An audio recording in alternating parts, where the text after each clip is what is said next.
Hello friends, welcome to my YouTube channel Excel with Microsoft Excel. इससे पहले video में मैंने आपको बताया था कि इफ़ एल्स किस तरह यूज़ करते हैं और उसका तरीका मैंने आपको बताया था। ये हमारे पास एक स्टूडेंट डाटा की शीट है जिस पे मैंने आपको बताया था कि किसी बच्चे की परसेंटेज की बेस पे उसको पास या फेल कैसे उसके रिमार्क्स में लिखना है। तो वो तो सिंपल एक दफ़ा यूज़ हुआ था जिसमें अगर उसकी वैल्यू 40% से कम है तो वो फेल हो जाए, बाकी जो है वो सारे पास हो जाए। ये एक सिंपल क्राइटेरिया था इफ एल्स का। आज हम एडवांस लेवल पे ज़रा इसकी बात करेंगे। तो इसमें हमारे पास तीन तरह की जो हैं वो चीज़ें हैं। मैंने इसको केस वाइज बनाया है 1 2 3। तो सबसे पहले केस 1 देखते हैं कि अगर उसकी परसेंटेज 90% या उसके बराबर है तो वो उसको ए प्लस ग्रेड दे दे, ग्रेटर देन 80 और इक्वल टू 80 जो है वो उसको ए दे दे, ग्रेटर देन और equal to 70 B and so on, और लेस देन 50 हो तो वो उसको फेल कर दे। देखें उसके लिए हम सिंटैक्स क्या यूज़ करेंगे। इससे पहले आपने यूज़ किया था इफ़ और एल्स, यानी दो ही कंडीशंस थी, और अब जो है वो आपके पास 1 2 3 4 5 6 कंडीशन तकरीबन हो गई हैं।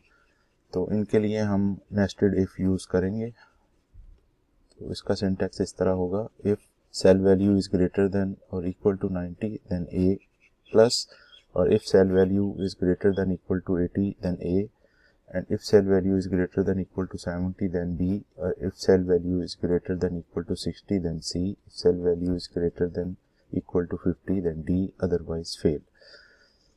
तो चलें इसको वहाँ अपने शीट में अप्लाई करते हैं। ये मैंने देखें आपके लिए शीट में इस फार्मूले को मैंने कॉपी कर लिया है। ये मैंने आपको बताया था कि cell value is greater than or equal to 90 then A plus, or if cell value is greater than or equal to 80 then A, if cell value is greater than or equal to 70 then B, if cell value is greater than equal to 60 then C, if cell value is greater than or equal to 50 then D, or otherwise fail। तो ये हमने इस तरह इसका syntax है अगर हमने use करना है इफ कई दफ़ा। ये देखें, जब आप यहाँ पे इफ़ के बाद यहाँ पे पहुँचते हैं तो आपको वो एक फॉल्स के ऊपर जो है वो पूरा सिंटैक्स आपका कंप्लीट हो जाता है। एंटर करेंगे तो सी, इसको ग्रेड उसने दे दिया। इसको कॉपी कर लें। तो ये देखें, अगर 65 से अबव है, यहाँ पे अपना फार्मूला चेक करें सही काम कर रहा है। तो ये देखें 65 या 60 से अबव है तो उसको सी ग्रेड दे दे। तो ये 65 है, उसको उसने सी ग्रेड दे दिया। इसी तरह एक फेल वाला चेक कर लेते हैं। ये देखें लेस देन 50 है, ये 45% है तो उसको उसने फेल कर दिया। ये हमारा था पहला सिनेरियो, पहला केस। इसके बाद और एडवांस लेवल पे चलते हैं। नेस्टेड इफ़ का दूसरा तरीका ये है कि आप इसके दरमियान जो है रेंजेस भी दे सकते हैं। जैसे ये मार्क्स की रेंज है 90 to 100%, 80 to 89, 70 79, 60 to 69, 50 to 59 और लेस देन 50। तो इसके लिए हम लॉजिकल ऑपरेटर यूज़ करते हैं साथ इफ़ एंड। तो ये मैं आपके लिए यहीं से कॉपी करके हम उसमें अपनी शीट में अप्लाई करके देखते हैं कि इससे क्या फ़र्क पड़ता है। तो ये देखें, यहाँ पे हम अप्लाई करते हैं। अब यहाँ पे सेल वैल्यू चूँकि हमारी जिसके ऊपर हम ये फार्मूला लगाना चाहते हैं वो K4 है, तो K4 सेल वैल्यू की जगह हम K4 लिखेंगे और हम अपना फार्मूला जो है हमारा वो चलेगा। तो इसके लिए हम सारे जो हैं इकट्ठे सिलेक्ट करके उनमें सेल वैल्यू की जगह उनको फाइंड करवा के रिप्लेस करवा देते हैं।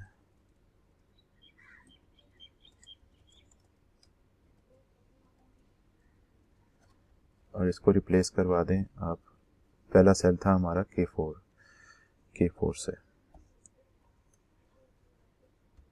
ये मैं आपको वीडियो को शॉर्ट करने के लिए जो है वो मैं कॉपी पेस्ट कर रहा हूँ, आप इसको सीखने की कोशिश करें तो ये आपको इतना मुश्किल नहीं लगेगा। बार बार प्रैक्टिस करें तो इंशाल्लाह जो है आप इस पे काम कर लेंगे। ये नेस्टेड इफ़ का दूसरा तरीका है जिससे आप इसको चला के देखें। ठीक है, यहाँ मैं देखें आपको समझाता हूँ। इसको एडिट करें तो ये देखें हमने यहाँ पे इसको क्राइटेरिया दिया था कि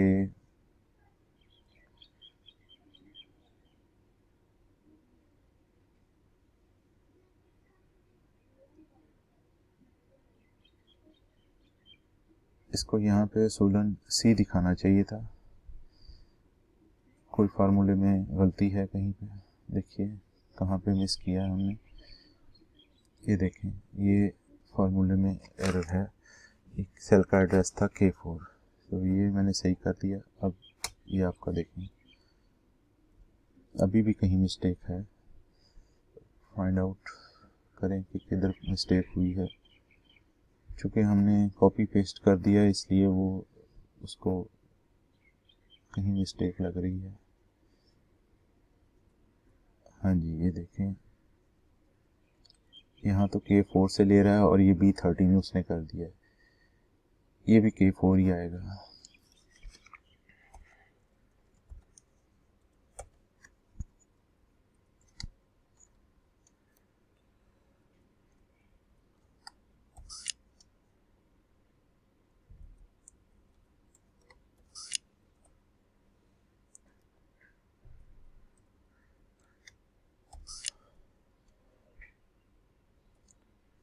ये समझाने के लिए आपको सिंपल शीट अपनी एक स्टूडेंट की बनाई हुई है ताकि आपको इजीली समझ आ जाए। ये देखें अब ये फार्मूला बिल्कुल ठीक हो गया। अब इसको आप कॉपी कर लें तो देखें दोनों सूरतों में आपको रिजल्ट उसने सेम ही दिया। इसमें हमने सिर्फ इफ़, नेस्टेड और एल्स का फंक्शन एक यूज़ किया और इसमें हमने साथ ऑपरेटर भी यूज़ किया एंड का। तो ये सिंटैक्स देखें मैंने यहाँ पे आपको समझाया था कि वो उस रेंज के दरमियान जो है वो इसको यूज़ करता है। तो इसी तरह अब ये एंड ऑपरेटर के साथ असल जो इसका फ़ायदा है वो मैं आपको बताता हूँ। तो इसको बड़ा कर लें, ये देखें आपको समझने में आसानी होगी। तो एक तो हमारा ये पहला दूसरा केस था जिसमें आपने रेंजेस देखी। अब एंड का जो बेसिकली मेन फंक्शन है जिसको आप यूज़ कर लें तो आपको एक चीज़ का बेनिफिट हो जाएगा कि ये देखें इसने रेंज फिक्स कर दी है। 0 से 100 के दरमियान अगर वैल्यू होगी तो वो ये ग्रेड्स उसको देगा, अदरवाइज़ वो उसको कह देगा कि इनवैलिड डेटा है। तो बेसिकली एंड का फंक्शन इसमें ये है मेन फंक्शन। तो चलिए मैं आपको अभी अपनी शीट में ये करके दिखाता हूँ। हम इसको कॉपी कर लेते हैं यहाँ से टाइम से बचने के लिए, अदरवाइज़ काफ़ी टाइम लगता है। तो ये देखें ये इसने सारे सेल को मर्ज कर दिए, इसको हम अनमर्ज कर लेते हैं ताकि मैं यहाँ आपको फार्मूला लगा के सिखा दूँ। तो दोबारा कॉपी करेंगे, देखें यहाँ से हमने कॉपी किया और ये शीट में लेके आए हैं। ये देखें तो इसके मैंने शुरू में ऑपरेटर लगाए थे ताकि वो फार्मूला आपको शो कर दे। तो ये देखें सी। अब इसको कॉपी कर लें आप नीचे, ठीक है। देखें इसमें भी उसने सेम रिज़ल्ट आपको दिया, लेकिन ये है कि अब यहाँ पे अगर आप देखें एक टेस्ट करते हैं हम कि मतलब फ़र्ज़ करें ये 100 से मार्क्स ज़्यादा हो जाते हैं, जैसे मैं यहाँ 250 कर देता हूँ तो ये 140 हो गए।